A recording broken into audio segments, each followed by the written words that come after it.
Good morning, everybody. Welcome to the Steps to Soul podcast. Today, we're going to talk about financing for business sales. If you're a buyer, you're going to want to tune in. This is going to be very important to you. And if you're a seller, this is just as important because any buyer, most likely, is going to need financing to buy your business. With my co host, Chris Sater, I'm Brandon Bourgeois. Let's dive right in. Chris, there's tons of ways to finance a business.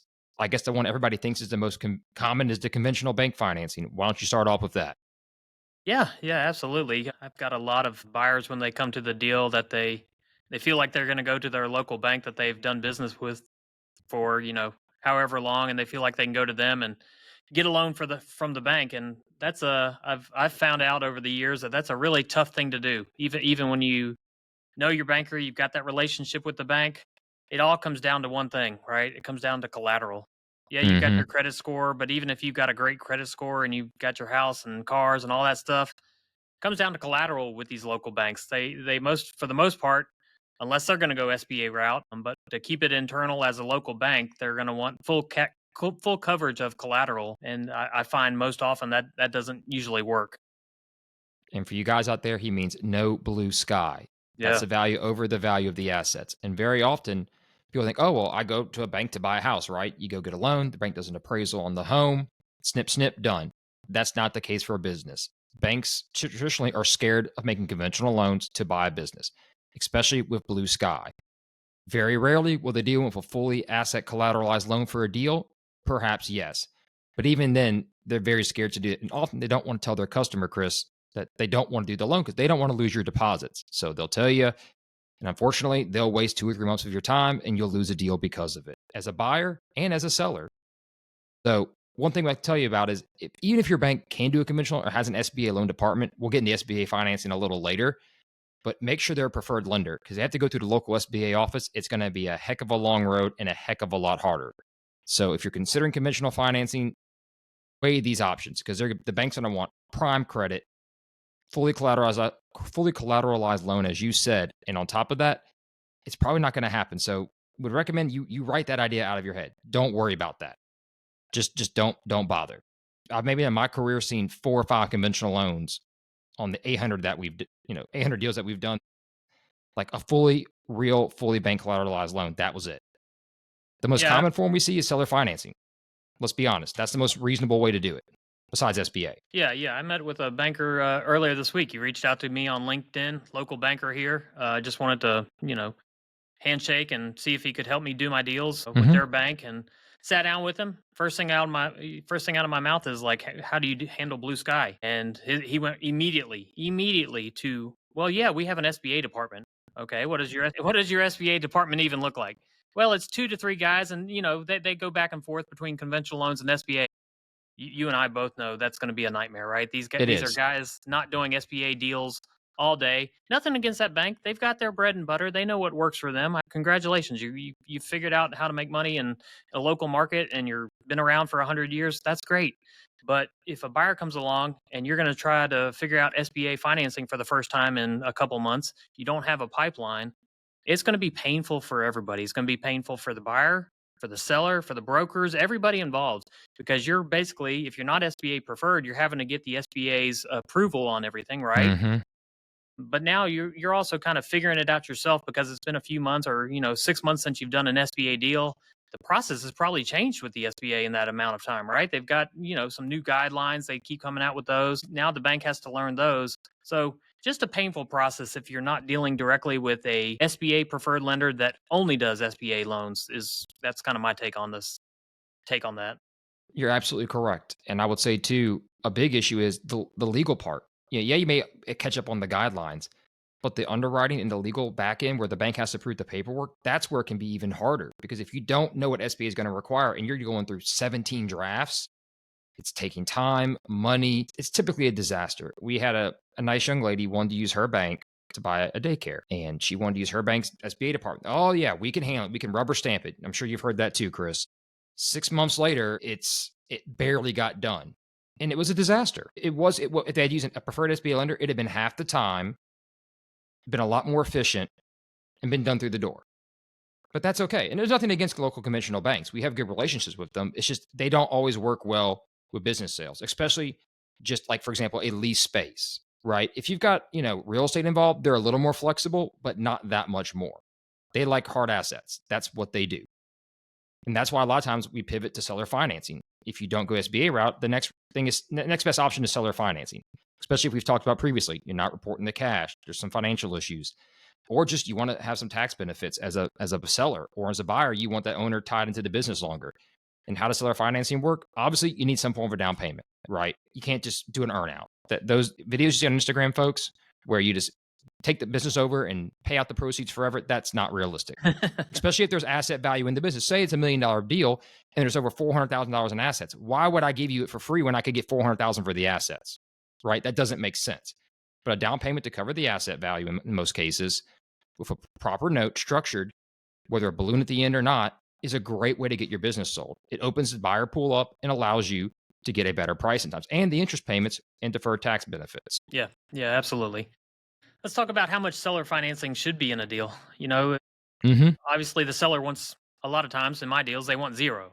That's not really realistic. Even if the buyer is willing to not have any seller financing, what I find typically happens is the bank comes along and they just want to feel warm and fuzzy about the deal. So what's the first thing they're going to do to make that happen? They're going to say, Mr. Seller, Mrs. Seller, we want you to hang on to at least a small amount to make sure that you believe this deal is a viable deal. It's gonna produce cash flow for the buyer, and you're going to be around for what my average is. What, 2 years, full standby. Full standby. Thank you. full standby. And I think that gives the bank that warm and fuzzy feeling they're looking for, that you believe, hey, even if it's 5 or 10, 20%, 20% is kind of high, but seller is going to hold on to that much.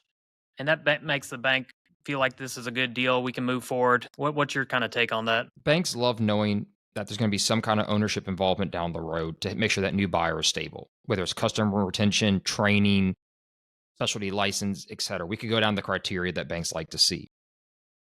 What's important about that seller finance is the bank has confidence, like you said, the seller will be involved. And the person who ran his business for, let's say, 20 years is going to make sure he wants to get his payment too, right? That's fundamental. It's human nature. You want to make sure you get paid what you're owed. And with the new SBA regulations now incorporating seller finance, or just a straight seller finance loan in general, that seller has a vested interest and it gives confidence to a deal. All deals get done when there's confidence and trust. And trust and confidence drive deals forward. And I know I've kind of gone forwards and backwards on that same statement, but they both matter. And when someone's willing to seller finance, it shows I believe in you, you believe in me, and we're going to make sure this works. And when you have that support, and it's not, the debt service isn't crippling the business, it allows deals to get done. And we've had a lot of sellers that, look, hey, I would love to seller finance because I'm saving on taxes. I don't want to pay capital gains on, let's say, $500,000 flat. I'd love to get $300 and get a nice note down the road, paying me some extra money, some residual income that allows me tax-wise better, but two, kind of gives me a kind of an income to live off of if I'm quote unquote retiring or doing another project or another startup. And also if you have a non-compete, you as a buyer saying this is great, he's still involved and I have a non-compete on top of that. This seller finance kind of protects me in my industry and my investment I just made. Because imagine spending $1 million. You say you have a non-compete, no, you say you don't, but that seller finance is going to tie you to that seller to you permanently for a long time. And that's going to help you to grow the business, sustain the business, and get a return on your investment, which is what's most important. You're not buying something to fail. You're not buying something to lose money at. You're buying something to make money and have a better quality of life. Yeah, absolutely. And I mean, sellers can feel pretty good about seller financing a little bit, because what they can do to protect themselves, and their attorneys would advise them as well, is get that personal guarantee on the note, right? Very common. You're going to fall behind the SBA bank or any other financing that's in place. You're not going to be in first position. That's a guarantee. But, at least you've got some kind of guarantee on there. The buyer is going to know that his name's on the dotted line and he really needs to perform and get that seller note paid back. And then you got some other points that you can negotiate during the deal. You can talk about, usually you're going to see that 2-year full standby, but how long you're paid after that. Sometimes, I think in my past couple of deals, it's been a 10-year amortization and then a balloon note due at the end of 5 years. So it's not like it's going to last forever. It may be smaller payments than a 5-year amortization schedule, but that's really to benefit the buyer and make sure that they are going to stay in business, and it helps them ensure that they're going to pay the seller back, right? Because they're less cash out of their pocket for the especially first 2 years. Yep. Debt service is easier. Yeah, the 30 years after that, yeah, they're making some payments, some P&I payments, but it's based on a 10-year note and not a more compressed 5-year note. So I know that that really helps the buyers. I'd add too, in these difficult times of interest rates, that could be a lot. That could be a big difference when the SBA is at 10% sometimes. You know, that extra bit you're saving on that seller note could be a difference between making a good return or scraping by. So it gives people time to get established. We've all taken on new jobs, new responsibilities. You know, you still need time to adapt to every new situation. Maybe it's an industry, the same industry acquisition, HVAC to HVAC, and you know the HVAC business, but you still don't know this exact business, all the personnel, all their characteristics, integration of systems. That time and balance to give you, that's crucial. And I think when sellers finally realize that, when you help them to see from a buyer's perspective and vice versa, it's a good deal. Not every deal is about getting your top dollar. You'd like to get your top dollar, and that's the goal. But like we go back to what I said earlier, a balanced deal that works for both parties ensures the deal goes down there and continues into the future. If you look at this, get your money and run, good luck. Cash deals are few and far between, right? I mean, how many do we really see are all cash? Very, very rare. So it's very important to build in structure and build in trust that facilitates a deal for both parties, because that's what both parties want. They may not want to admit it to themselves, but internally, that's what's best for you. And very often, that's the way to get there and hold everybody accountable. Let's talk about that number you just threw out there, or a number. When do you typically see seller financing kick in? Because some of my lower deals, $400,000 or $500,000, there's been no seller financing involved. Mm-hmm. That's pretty much it is a cash. But I think once you get close to a million, $2 million and above, you're going to see that, especially when the bank, gets involved, SBA Bank or any Yes, type of. I'm going to see seller financing. How about you? How about you? I see it all the time. And I think what it does as sellers, you have to remember this too. It opens up your buyer pool because you can apply that seller finance towards the buyer equity injection, the typical 10% down the buyer needs. You can apply some of that seller finance towards the equity injection.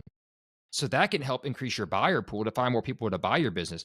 Maybe you've got two candidates. One that has got 10%, no problems down. You kind of like the candidate, Chris. You're sitting there debating two offers. The other guy you really love, you think he's great. He's a little bit younger, but he's been in the industry. He's aggressive. You know he can run this company. But if you help seller finance, let's say 2.5% of that 10% down for your seller equity injection, that's a deal you want to take. That helps you do it. Why would you not do that? Why would you take the deal you don't love versus a deal you could have?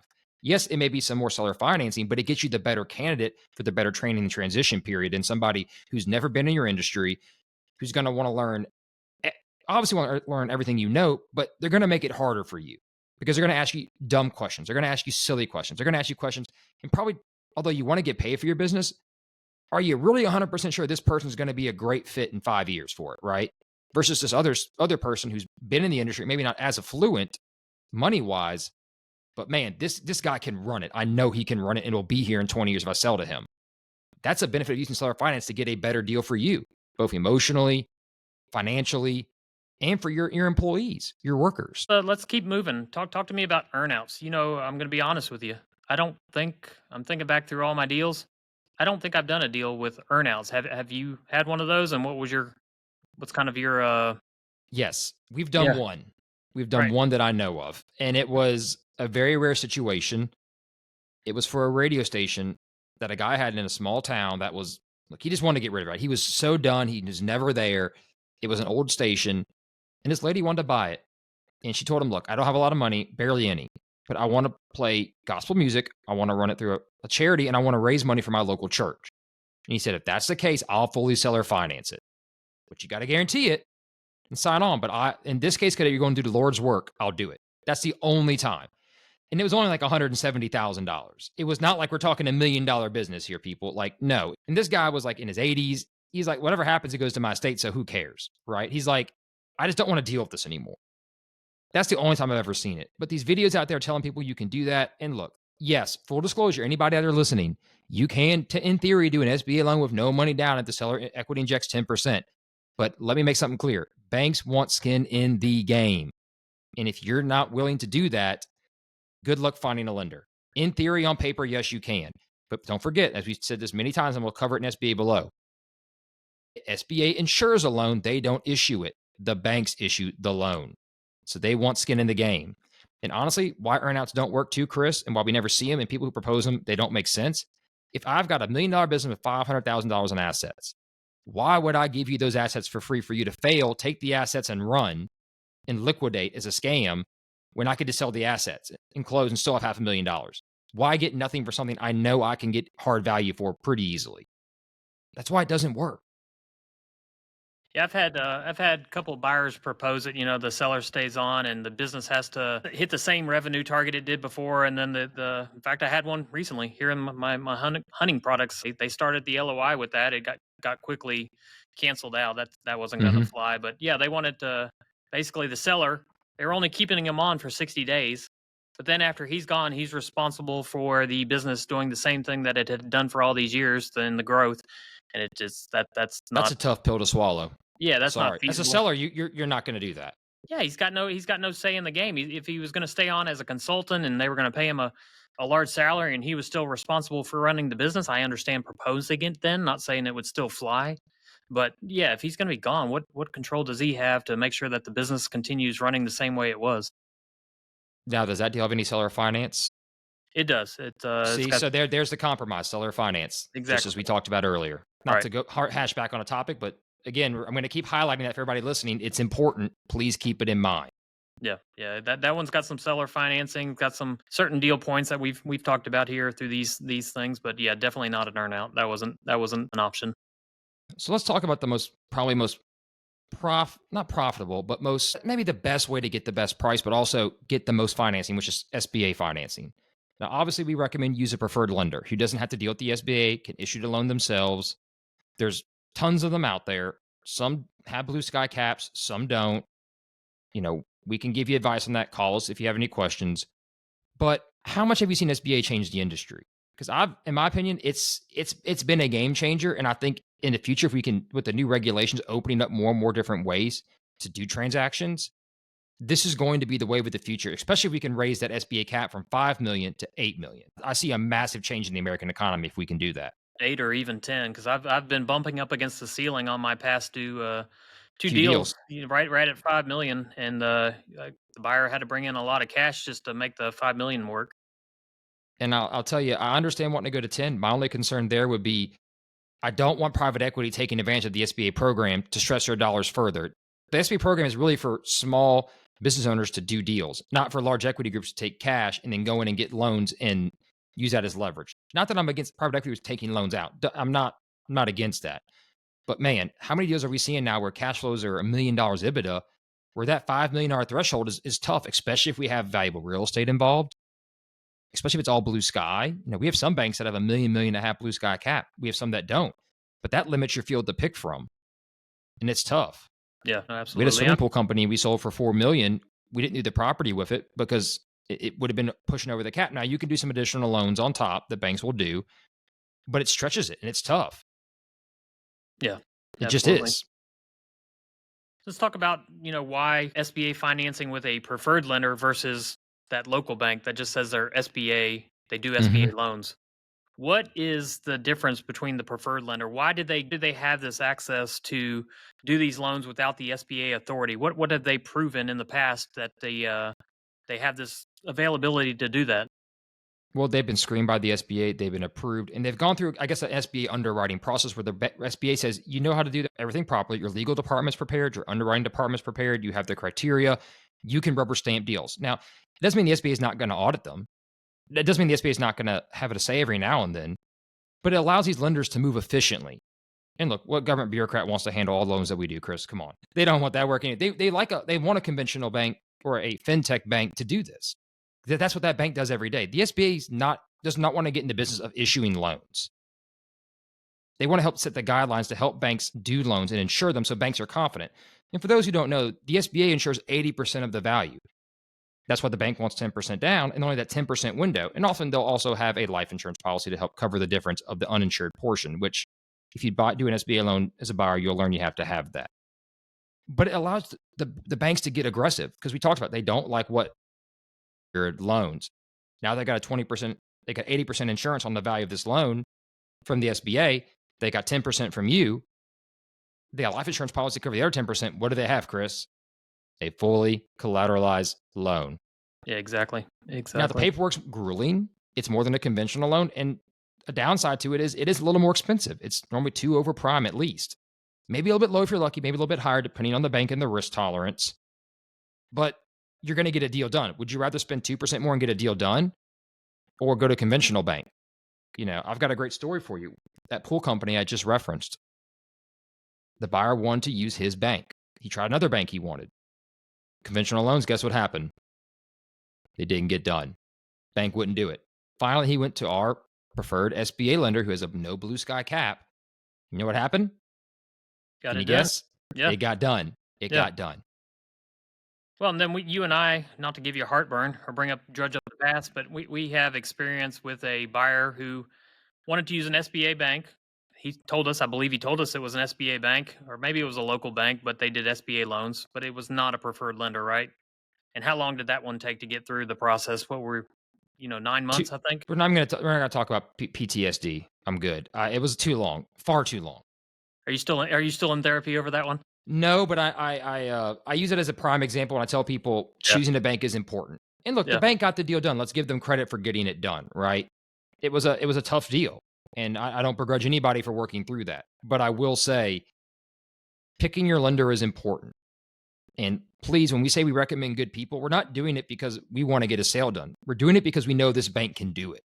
Not all banks are equal. Not all lenders are equal. And having a lender that's done a lot of deals with us, myself, yourself, our other outline offices that are a part of our team, they have trust when we send them a deal. We're sending them a deal they know they can finance. They're not going to be wasting hours of their time. And that's important too, having those relationships. Yes, you have a relationship with your conventional bank here in town. I'm sure they're a good bank. But they don't do SBA loans, and they don't want to tell you no. So please, I know SBA can seem like a lot, but it's worth it. And one thing we didn't highlight that I think is important, maybe we said this previously, but on other episodes, but I think we want to highlight this too. When real estate is involved and it's greater than 51%, we get a 25-year amortization on the whole project. Typically, if the business value is more than 51% or just a straight business loan, it's a 10-year amortization. So with seller financing in that 25-year AM, you can really get that debt service down and really allow you to make some good money. This is common in auto shops we see, in other big real estate-based businesses, and it's great. It opens up your buyer pool. And you could do it with a conventional loan. They would never do that for you. You'll never get those terms. Yes, the rate's a little higher, but you'll never get those terms. And that's why you use a good SBA preferred lender. Yeah, and anybody can go to, I believe it's the SBA website, do a Google search. Mm-hmm. Look for the top 100 SBA lenders for 2024 or 2023 even. And then I'd probably pick one from the top 20. I'd probably pick 2 or 3. It doesn't hurt anything to reach out to them and start the process, get a term sheet from them. They don't get charge pre-qualified even as a buyer. Yeah, they will pre-qualify you as a buyer to make sure what you can do, what you can't do. But take 3 of the top 20, do some research on them and reach out to them. And, the only time they charge you is when they're getting farther along in the process and you're telling them you're ready to move forward after an LOI. They'll ask you for a deposit, I guess, $5,000, $10,000, whatever the case may be, sometimes more probably. But yeah, it's free research to do that up front. And I will say some banks have a different risk tolerance and preferred spectrum of industries they want to work in. So don't be offended if one bank says no. I've had one of the, if not the largest SBA lender in the country, deny some deals that we had. They said, that's not what we want to do. Okay, that's fine. I'll go somewhere else. And we got them done right away. Every bank is different. Some have different specifications. Some have specialty niche projects they love. There is no one perfect lender. So keep that in mind too. Yeah, and they all have their industries that they try to avoid, right? I know mine that I usually go to, they don't do trampoline parks. Yes. Another one might not do gas station convenience stores for whatever reason. They've gotten burned too many times by hotels, auto shops. Yep. A lot of stuff with phase 1 environmental, some banks just don't want to touch. And that's okay. We can find you somebody who will. Trust me, we've got a bunch. And that's good. And it's okay to shop around to get a better prime rate. We understand that. We take no offense in not using our bank. We just ask that if you choose another bank, have a good one picked out and let us work with the lender. Because if we can work with the lender to get more things executed, we can speed up the process. Yeah. And that's what you want. For sure. And that's the one downside to SBA. It is a longer process. It is. And one thing I'll add too about financing that we didn't mention in any of these comments, I can't believe we forgot to say. No bank is going to do a deal till you have an offer and acceptance or an LOI agreed to in place. They will tell you yes 100 times out of 100, but they will never take a step forward till you have a deal agreed to in principle in writing.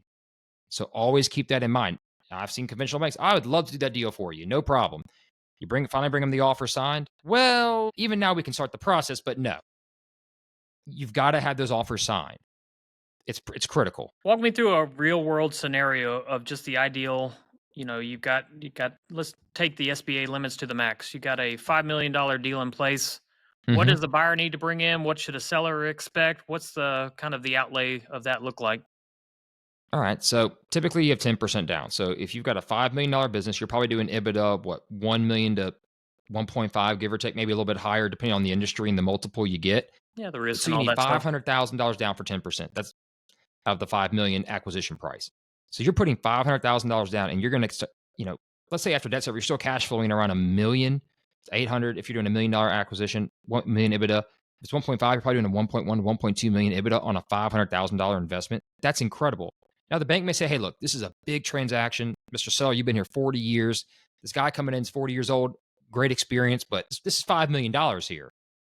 Can you seller finance, let's say 2.5%? I can't run those numbers in my head. Excuse me. I'm not a math genius. Could you do two? Let's do that. So let's do this real quick. I'll run my calculator. So forgive me, screen. I'm not looking at you. 2.5% of $5 million. If you could do it in your head before me, I am jealous. That's $125,000. Does that sound correct to you? Yeah, 125,000. So $125,000, all you got to seller finance to help that seller equity injection, and you're going to get paid $5 million. Can you hold off that much for 2 years? I think you can. Well, and it earns interest, right? It's not just sitting there. And principal, yeah, if it's a full standby, Yeah, it's earns earning interest, interest and then you for those start. 2 years, and so when the payments do start on month 25, you've built up all that interest, and now that's going to be amortized over the next 3 years. Now, some banks may have a different structure, so don't hold me to that. But yeah, And that's every deal is that's usually flexible. Keep that in right. mind. Every deal is flexible. Yeah, absolutely. No, and now look, there'll be some paperwork. You'll have to have stuff done. If we haven't said this before, have an accountant, have your books ready. If not, get one now. Start, because the SBA is going to ask a lot of questions. Verify income. That's necessary. But you took a buyer who maybe has worked hard his life, has 500 grand in savings. But that's maybe his max. Because don't forget, SBA has pretty high closing costs, and the SBA can also loan you working capital, loan on the closing costs, all at 10% down too. So you can really get even above that $5 million threshold. You may get a $5.5 million loan basically for your working capital and your closing costs. You as a buyer, that is an incredible opportunity. And to go back to the pool company, the buyer's consultant told him for the amount you have to put down to get this deal, you would be crazy not to do it because it assimilates into a similar industry you're in. This is an add-on roll-up service you can provide. You would be nuts not to take this opportunity because you're looking at $1 million cash flow. At a $4 million, it means less than 400,000 with a little bit of seller finance. Where else can you make that kind of money in return in investment? Yes, you're going to have some work to do. Don't be naive about that. But you can't get that kind of return in the stock market. You can't do it in real estate. And that's an unrealized gain in real estate. You're sitting there. This is cash money going to your account. That's incredible. And that's why you see all these searchers coming out of the woodwork, guys in their 30s and 40s that we talk to all the time saying, I need to buy a business. And why do they want these? Let's talk about this, Chris. Why do those buyers want SBA loans and want businesses in that $600,000 to $800,000 cash flow range? I'm sure you can elaborate some It's more. the greatest maximum value you can get. You're right under Mm-hmm. that $5 million threshold. It's the probably the most bang for your buck for return on investment. I mean, you can't get that in Airbnbs or real estate. We're talking 35% return on investment, if my math works out correctly. Sometimes much more. So yeah, they're looking to maximize cash flow, maximize what they can borrow from the federal government, maximize what they can get from any bank, really. Mm-hmm. That's the whole reason behind that. And I'll add this too. There's room for debt service with the SBA and a cash flow that strong. Can you imagine working a corporate job making 200 grand a year, which is pretty dang awesome for a lot of people? You go from making 200 grand to making 600 grand a year, and you control your destiny in something that can grow, and eventually one day you can sell for a bigger return. It's a no-brainer. Heck, I know you have an SBA loan for one of your deals that you own, and we've looked at doing one together as well. It's worth the risk. I can't get a better deal anywhere. No, you really can. You got to believe in the business, got to believe in yourself. But at the That's end of the right. day, if you believe you can make all those things work and we're going to hold pace with a good economy, that's probably the hardest thing to control is that you can't control that. But, that's where the risk comes in. But everything else is something that you control and the financials and the cash flow and everything like that. You can always go out and do some more selling. And I'll add too, the SBA allows you to keep partial ownership and equity rollover that a conventional loan probably wouldn't allow you to do. And I'll even add too, the SBA is going to want you to have a background. Let's be mindful. You can't be somebody off the street who's never owned a business or had any kind of management experience and expect the SBA just to hand you a loan, especially for a larger amount. Certain industries, they require a lot of background. Restaurants are one, just for easy example. They want front of house, like true management experience or ownership. And not just 1 year. We're talking multiple years. Say you're a waiter? No. Chef? Maybe. If not, you've got to have been a manager. And that's important. So that's another criteria, the SBA, that's a little bit harder and conventional. But I can tell you, a bank, I would bet a lot of money that a conventional loan for an operating restaurant would not happen.